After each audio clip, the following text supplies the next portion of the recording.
সঁচাকৈ কলো আজি এদিন দুদিন কৰি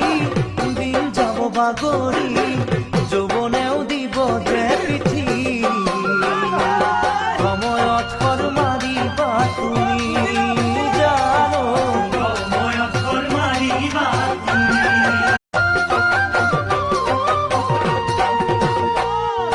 মোৰ শুন তুমি